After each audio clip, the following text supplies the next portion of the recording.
Seorang polisi menyelamatkan seorang nenek yang kedinginan menunggu bantuan karena banjir besar beredar di media sosial.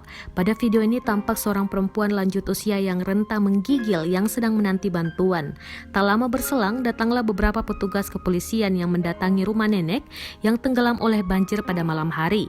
Seorang polisi dengan senter tambang yang melekat di kepalanya menggendong sang nenek yang duduk di rumahnya yang terendam banjir.